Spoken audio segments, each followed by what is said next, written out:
Hello and welcome to another video tutorial. Now in this video I'll be talking about the Storyteller and in particular the Storyteller for Unity. Now the Storyteller is a storytelling and storyboarding application which allows for anyone who's writing stories or doing storyboards to tell linear or non-linear stories visually by giving you the ability to see the present, past, and future in a node-based interface and then make changes to it at will without breaking the flow of your story. This, of course, being a way of writing which is not possible in linear text-based documents like Word, for example. So currently the Storyteller is now in its beta version. Now from dialogue to telltale game plots, linear stories, non-linear stories, to storyboarding, and entire game flow documentation, all of that can be handled inside of the Storyteller. Now the Storyteller supports text, audio, picture, and voice recordings for voiceovers. And at any time during the development process, you can share the content which you've created. We're also working on a separate software named the Diamanga Game Bridge. So if your aim is to use this story actively in game, then you'll be able to simply connect to the Game Bridge and link your story to your game project. From there, you'll be able to sample and test scenes from your story inside of your game project. Alright, so now we're just going to look at the story creation process and using the Storyteller.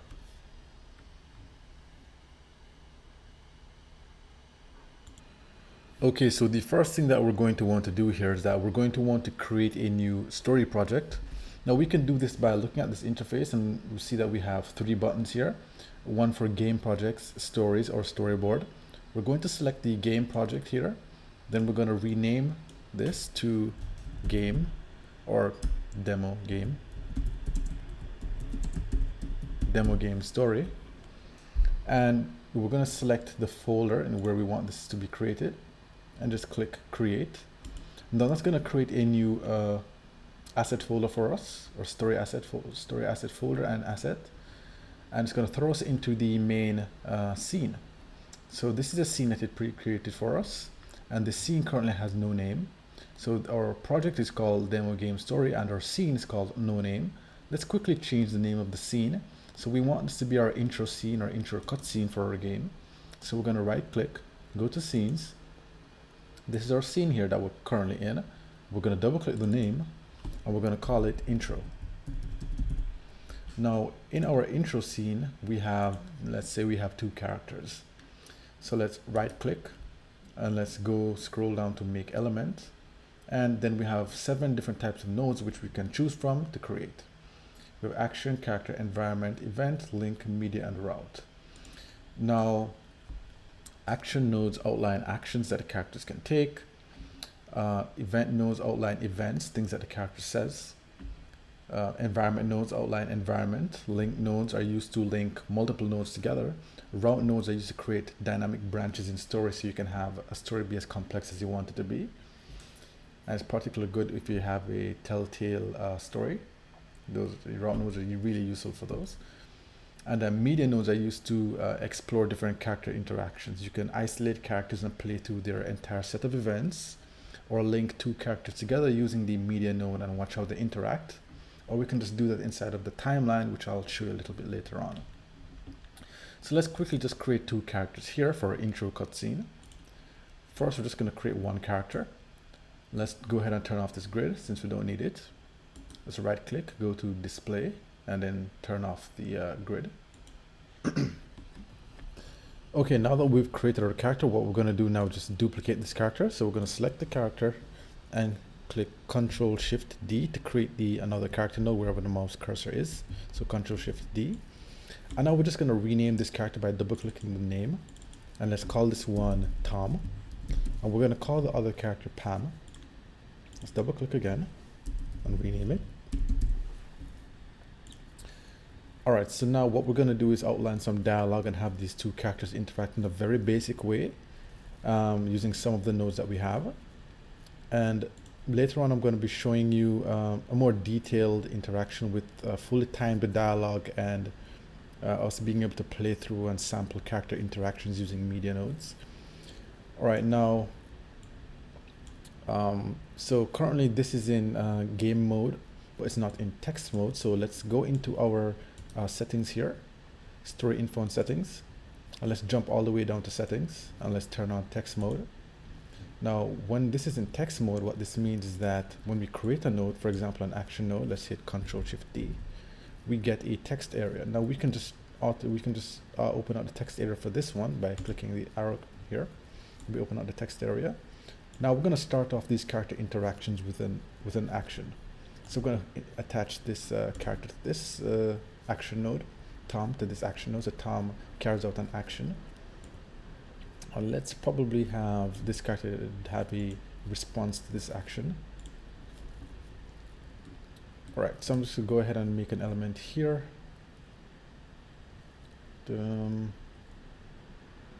Let's make an event. Let's hook this up.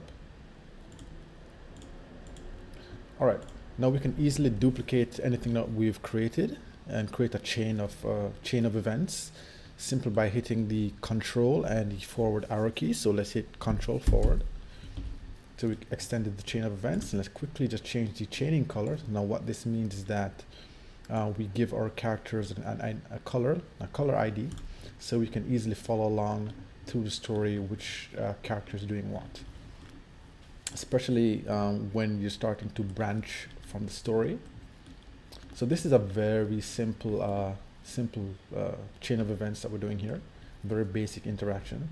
So let's see here. It throws a ball, that's an action.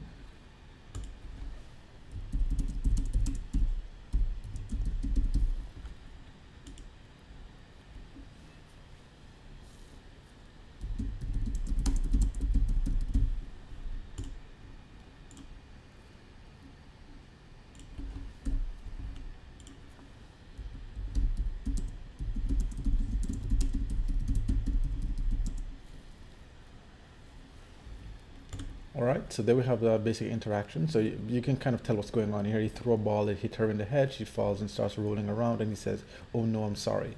But when do they actually do all of this? So we outline that it happened, but we don't know when it happened. Now we can outline when things happen by using giving it a time here, so we can set times for events. So in our minds, as the writer, we know how long we want a certain action or event to be in our minds. So we play out the scenes in our minds, and we have an idea how long we want something to be. So we can just hit this timing button here, and we can play out the scenes in our minds, and we can kind of time that. And we can stop that. So that's how we get the basic idea of how long we want him to take to throw the ball. Or we can just jump down here and just increase these values manually.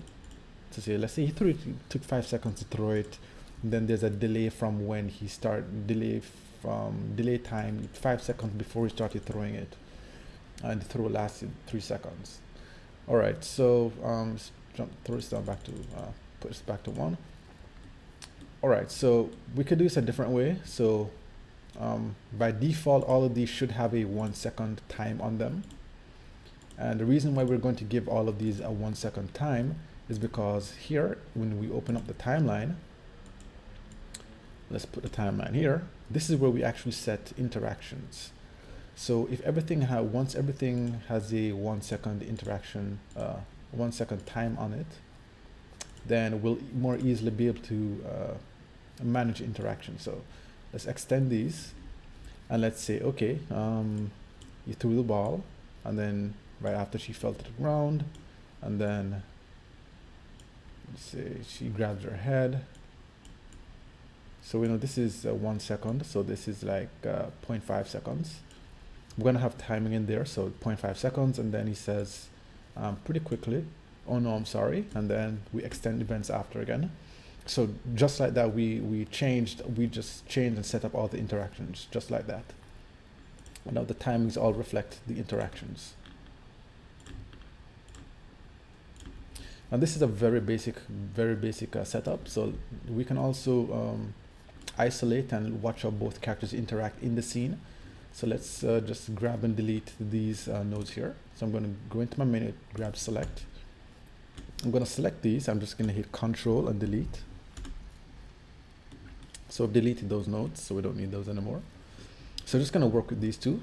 Now we're just going to go into our menu here again and just create a media node. And as I said before, media nodes allow us to sample interactions between characters. So let's say, for example, I grab this media node here and I attach it to this character and I click the play button here. We'll begin sampling the events.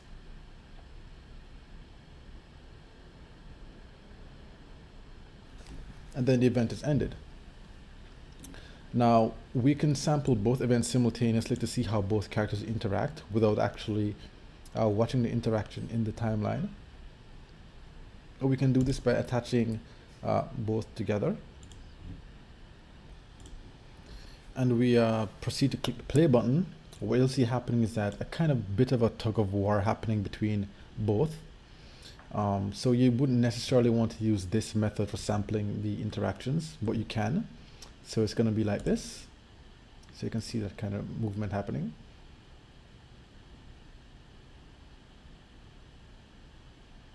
All right, so we just sampled both of those, but that's better done in the timeline itself, where we can actually see clearly when all the interactions are triggered and when things happen.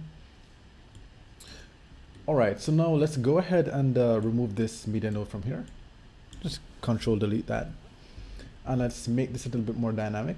So quickly, let's just go ahead and just make an element. We're going to recreate another media node here. Then we're going to make element, we're going to make a link node. And let's say that we don't want to stretch our connectors all around and mess up our canvas here. I'm going to attach it to the link node here. Click the link node, click Ctrl-Shift-D to duplicate, Ctrl-Shift-D again. Double click that, double click. And let's rename this. We're going to select it and then click rename node. And now we're going to call this link from media. This is a link node from media. Then we're going to attach this to this first node. Attach this to the first node. Click it. Then we're going to have a link manager open up and we just link these nodes together.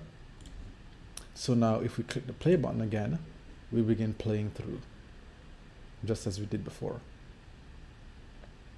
Now, if we had a storyboard, like storyboard image area here, and we had an audio clip or we had a voice clip, if we have a voice clip here, I don't know if we can actually do the voice recording while we're doing a recording on the same microphone, but let me try it. So if we do a voice recording here, then it should play back. All right, so we're going to find out if this will actually do the recording. All right, so let me just try that out. Let me close this. It's really interesting. We're going to hit the media. We're going to press the media node and see if it plays out the audio for us. Well, it would play out the audio. Let's see if it actually recorded, because we're using the microphone right now. I don't think you'll be able to hear it, but I'll let you know.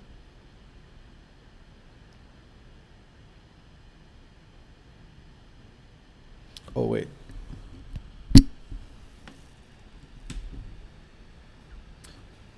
All right, yes, yeah, it worked perfectly. So yeah, it played by the audio, and the timing on this audio is 5 seconds.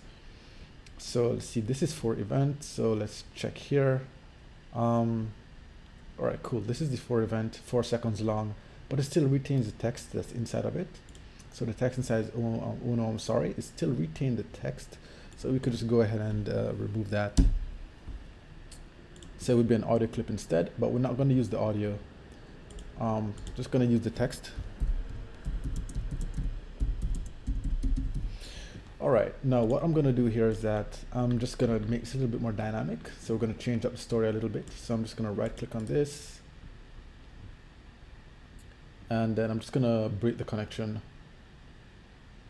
Break connection from the for event. And then I'm going to right click, make element, and then make a route node. Now you'll see how useful these route nodes can be in the story creation process. All right, so we're going to attach to the route node here again. And then I'm going to attach to this event. And then I'm going to create an action here, call it laughs. And then I'm going to attach to it. And I'll give it a default 1 second. Let's see, this character's laugh would be, so I'm imagining how I'd want this character to laugh, and say I'll play out the laugh in my head and kind of time it. So I think that would be good. So yeah, he'd laugh, and then let's work this into the editor here, the timeline editor. All right, good. So it's all set up.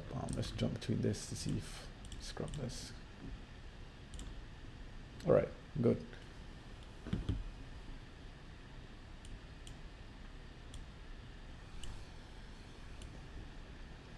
Right, so throws the ball, she hits her, she falls to the ground. Now she grabs her head and says, "Oh no, I'm sorry." Or let's change the interaction here. Let's increase this so he laughs. Again, we need to just make a little update to this so that we don't have to jump between just to update the timeline.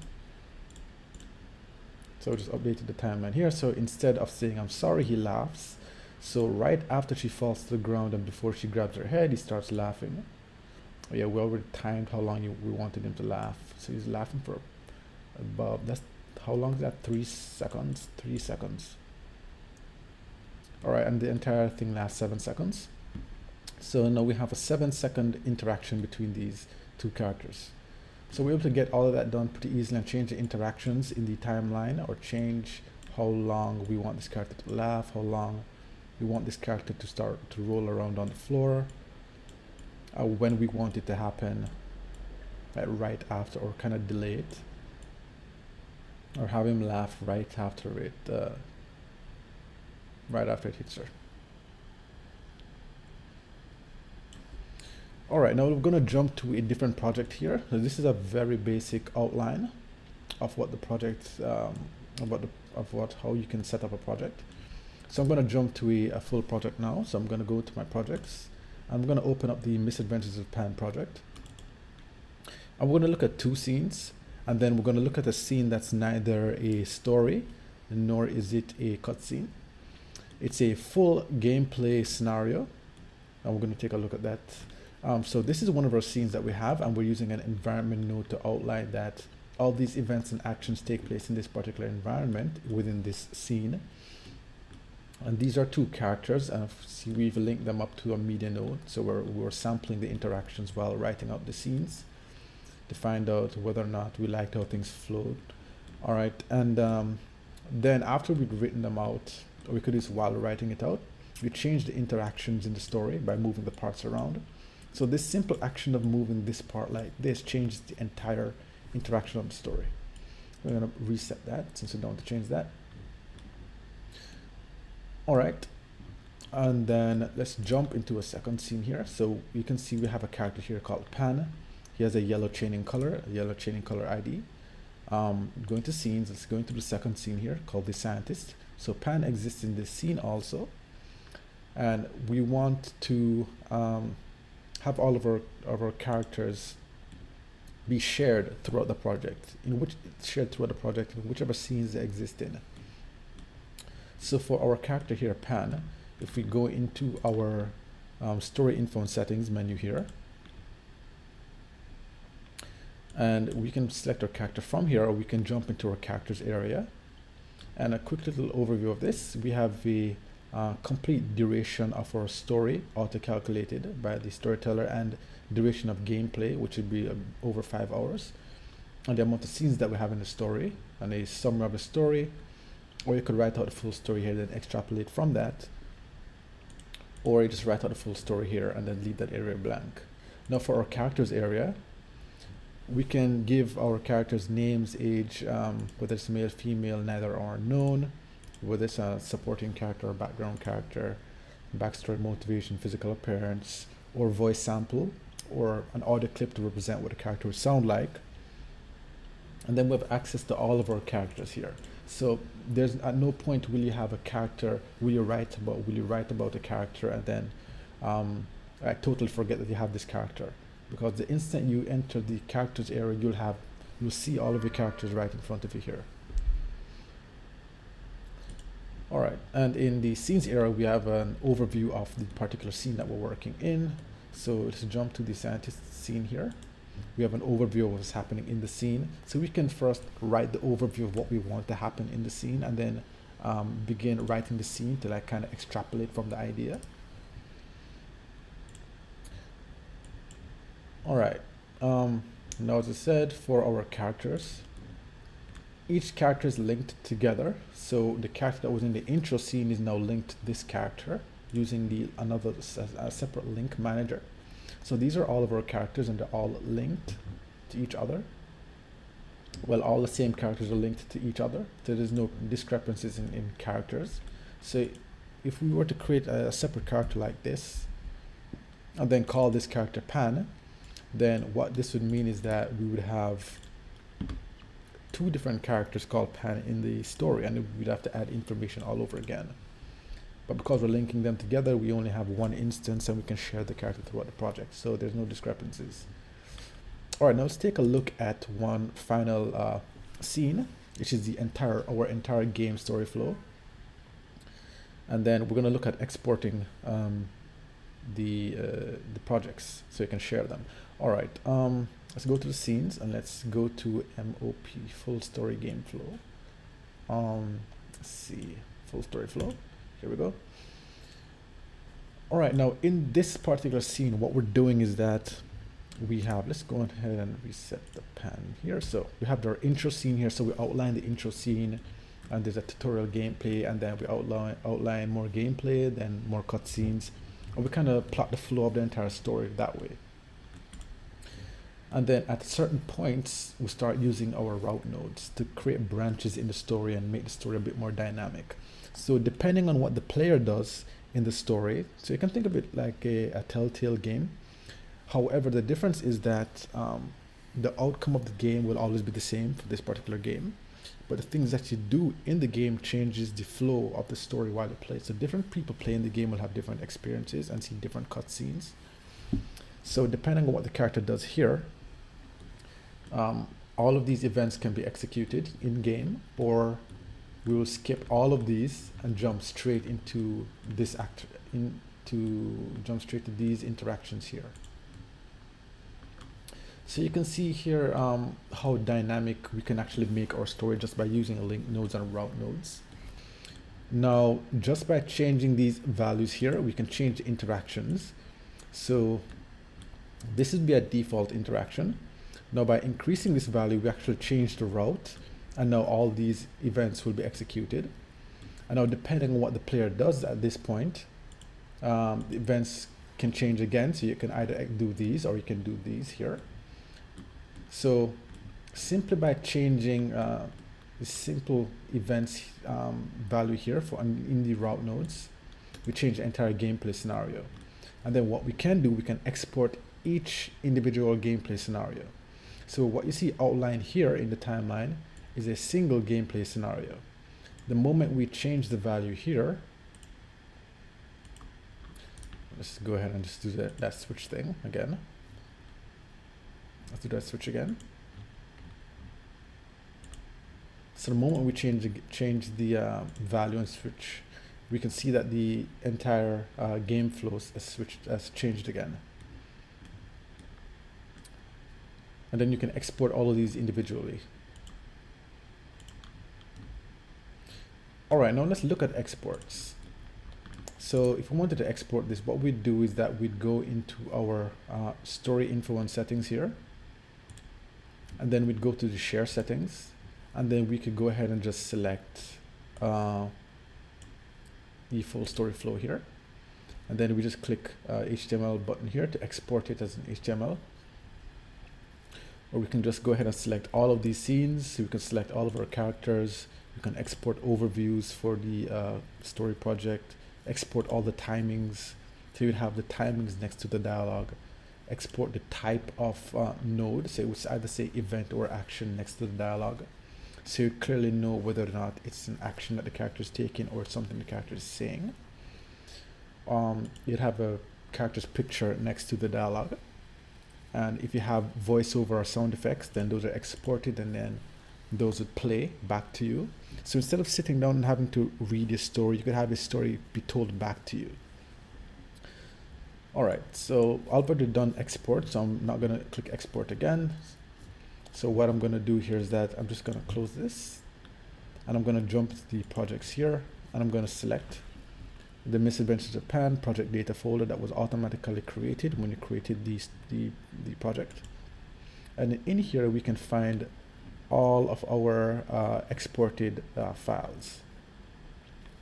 So we have our character list. Let's go and grab that one and show you. So we automatically exported and generated a character list. We generated all of our scenes fully timed. So let's go ahead and just open one of these.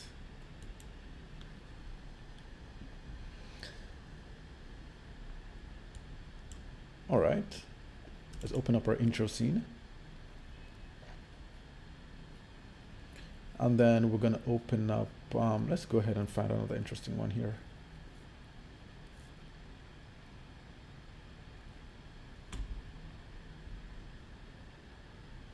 Find another interesting one here. The Misadventures of Pan, character list. So we now have a list of all of our characters here, whether the character is male, female, whatever it is, age, birthdays, height, motivation, backstory. We have all of those listed out. And we have also listed out our characters, dialogue and interaction, overview of the story. And now let's look at our game flow. So let's go ahead and try to find this here. All right, it's fine. All right, it's too much to look through now. But here's some of the exports. Now, as it relates to audio exports, so you can see here in this particular export, we have our character image. If you had voiceover instead of text, then you would see that you'd have the character image, the character's name, and then the voice clip here. So there'd be just voice clips, and then you'd play through each. So you'd have your story tell itself to you instead of having to sit down and read it. And then you could also have your timing next to it. So it gives you everything in detail. So you know exactly how long interactions are, when things happen, and you can jump right back into your project. And then you can also just make changes really quickly. So we just jump into our scenes here. We can just make some changes really quickly. You can break connections. And we can change the flow of the story in the timeline itself. And then we can just jump right back in and then export. It's that simple. All right, so that covers the beta version of the Storyteller. So thanks for watching, and I'll see you in the next videos.